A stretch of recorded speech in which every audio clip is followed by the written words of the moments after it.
আমি আরো একবার স্ট্র্যাটেজিক এক্সপার্ট শুভাশিস ব্যানার্জির সঙ্গে যোগাযোগ করব, কথা বলবো তার সঙ্গে। শুভাশিস বাবু, এই ফোন, নেতানিয়াহুর ফোন এবং এই সময় একটা ফোন, অন্যদিকে নয়াদিল্লির অবস্থান, ভারতের পরবর্তী পদক্ষেপ, নির্দেশিকা দেওয়া, কারণ যেই ভারতীয়রা সেখানে রয়েছে, সব মিলিয়ে এই টেলিফোনিক কনভারসেশনটার কি এক্সপ্লেনেশন, আপনার কি মনে হচ্ছে, এটার কি গুরুত্ব?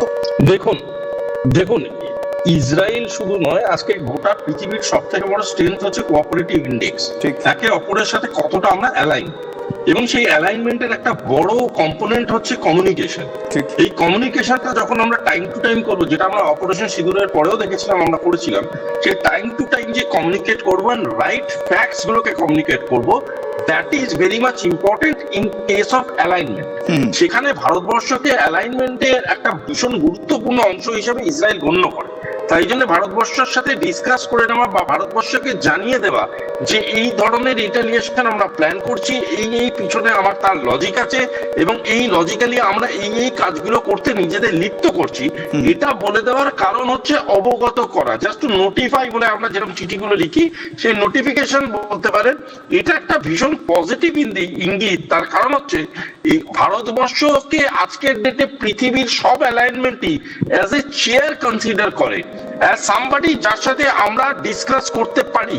যেমন আমরা সংসারে অনেক বড় বড় মানে বয়োজ্যেষ্ঠ লোকেদের সাথে ডিসকাস করি, সামথিং লাইক দ্যাট। সেই জিনিসটা কিন্তু প্রমাণ করে দেয় যে ভারতের ডিপ্লোম্যাটিক স্ট্যান্ড বা ভারতের ডিপ্লোম্যাটিক মাইন্ডসেটটা গোটা পৃথিবীর ইকুইলিব্রিয়ামের ক্ষেত্রে কতটা ইম্পর্টেন্ট, এবং সেটাকে কতটা আজকের ডেটে বাকি দেশগুলো ইম্পর্টেন্স দিয়ে গণ্য করে।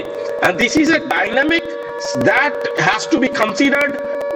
যদি আমরা আগামী দিনের পৃথিবীর গতিপথকে ভাবি, তাহলে ভারতবর্ষের এই যে স্ট্যান্ডটা আছে, এটা শুধু আজকে ইসরায়েল এবং ইরানের কনফ্লিক্টে দেখছি, কিন্তু আগামী দিনে যখন বিভিন্ন রকম আরো বিস্তারিত তথ্য আসবে, আরো বিস্তারিত স্টেটাস আসবে, তখন বুঝতে পারবো সেটা কত বেশি গুরুত্বপূর্ণ গোটা পৃথিবীর কাছে।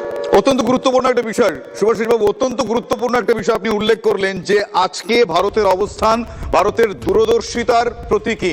তার কারণ আজ ভারত যে অবস্থানের কথা জানাচ্ছে, যে অবস্থান দেখতে পাওয়া যাচ্ছে, যে স্ট্র্যাটেজিক ডিসিশনস ভারতের তরফ থেকে নেওয়া হচ্ছে বা হবে, সেইটা ভারতের দূরদর্শিতার পরিচায়ক। কিছুক্ষণ আগেই শুভাশিস ব্যানার্জি তিনিও বলছিলেন যে সেই বিষয়টা নানা রকমভাবে অন্যান্য ক্ষেত্রেও কিন্তু জানা যাচ্ছে। অত্যন্ত গুরুত্বপূর্ণ আপডেট আপনাদের জানাবো, যে কারণ আমি লিঙ্ক করলাম শুভাশিস বাবুর কথা থেকে, ইরানের ওপর ইসরায়েলের হামলার পরিণতি ভয়াবহ হতে পারে। উদ্বেগ প্রকাশ করেছে রাষ্ট্রসংঘের পরমাণু সংস্থার ডিরেক্টর জেনারেল গ্রসি জানাচ্ছেন কি, তিনি জানাচ্ছেন যে পরমাণু কেন্দ্রগুলোকে যেভাবে টার্গেট করা হচ্ছে, তাতে টার্গেট করে হামলা চালানো হচ্ছে, তাতে মানুষের জীবন এবং পরিবেশের জন্য মারাত্মক হয়ে উঠতে পারে। এক্ষেত্রে রেডিয়েশনের ভয়াবহতা, এই ধরনের আঘাতের অভিঘাত ফলে আপনারা বুঝতেই পারছেন, আমি জানি আপনাদের চোখের সামনে সেই সমস্ত ছবি ভাসছে যা অতীতে বিভিন্ন দেশের ক্ষেত্রে দেখতে পাওয়া গিয়েছে। রেডিয়েশনে কি হতে পারে? এদিকে আন্তর্জাতিক বিধিনিষেধ না মেনে পরমাণু কর্মকাণ্ড চালিয়ে যাচ্ছে তেহরান, সে অভিযোগও কিছুদিন আগেই করেছে রাষ্ট্রসংঘের পরমাণু সংস্থা। ফলে একদিকে এই রেডিয়েশনের এফেক্ট কি হতে পারে, সেদিকে তো অবশ্যই একটা ইঙ্গিত। অন্যদিকে রাষ্ট্রসংঘের পরমাণু সংস্থার তরফ থেকে যে অভিযোগের আগেও হয়েছিল কিছুদিন আগে, যে পরমাণু বিধি, আন্তর্জাতিক বিধিনিষেধ না মেনে তেহরান কর্মকাণ্ড চালিয়ে যাচ্ছে। আমি আরো একবার যাবো স্ট্র্যাটেজিক এক্সপার্ট শুভাশিস ব্যানার্জির কাছে। শুভাশিস বাবু, কিছুক্ষণ আগে আপনি বলছিলেন যে ইরান তাদের এখনো পর্যন্ত জিল থেকে যা করছে সেটা খুব বেশিক্ষণ তারা ডিল করতে পারবে না, তার কারণ সেটা সম্ভব নয়, পরিস্থিতি তাই বলছে। ঠিক এরকমটাই কিন্তু রাষ্ট্রপুঞ্জের তরফ থেকেও কিন্তু এরকম একটা ইঙ্গিত। অন্যদিকে রেডিয়েশন, সব মিলিয়ে তাহলে আন্তর্জাতিক বিধিনিষেধ না মেনে পরমাণু কর্মকাণ্ড চালিয়ে যাওয়া আদৌ তেহরানের পক্ষে সম্ভব হবে খুব বেশিক্ষণ?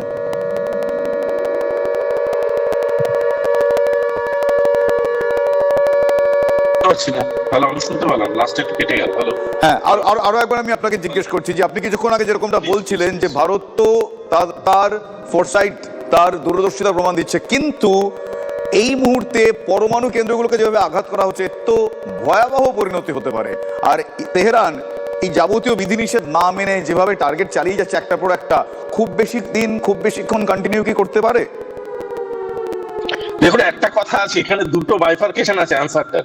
তার একটা কারণ হচ্ছে নিউক্লিয়ার টেকনোলজি মানে কিন্তু বোম তৈরি করা নয়। হ্যাঁ। এবং এই আননেসেসারি রেস্ট্রিকশনস এর যে একটা থিওরি আমেরিকা ছড়িয়ে রাখার চেষ্টা করে গোটা পৃথিবীর বুকে, যে তাদেরকে জিজ্ঞেস করতে হবে বা তাদের মদতকারী সংস্থাদের জিজ্ঞেস করতে হবে before we are doing into getting into that, সেটাকে সেই জিন্সটাকে সবার প্রথমে যারা মানে বুক বাজিয়ে ভেঙেছে তাদের মধ্যে একটা দেশ হচ্ছে ভারতবর্ষ।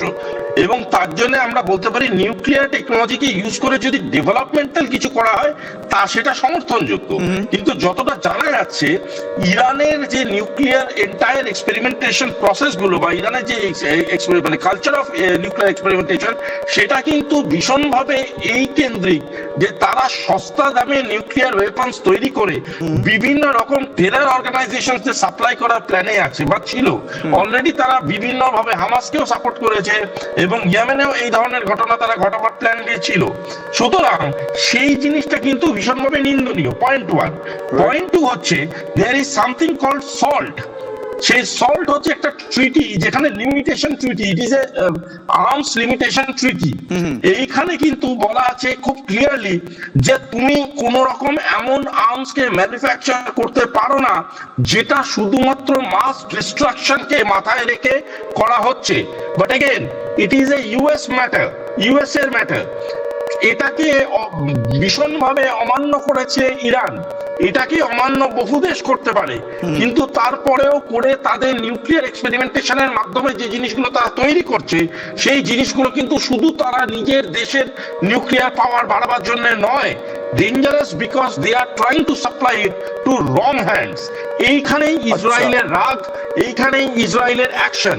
এবং আজকের ডেটে দাঁড়িয়ে ইসরায়েল যে অ্যাকশন গুলো করেছে অ্যাজ এ রেসপন্সিবল পাওয়ার, আমি ব্যক্তিগতভাবে as a member of the alignment আমার কোথাও গিয়ে একটু হলেও বলতে পারেন কষ্ট হচ্ছে যে Israel should have been a more responsible power, because ওনারা যে যে জায়গায় অ্যাকশনে হিট করেছেন সেই জায়গায় প্রবাবল নিউক্লিয়ার এস্টাবলিশমেন্ট আছে, ইনস্টলেশনস আছে, সেটা জেনে হিট করেছেন।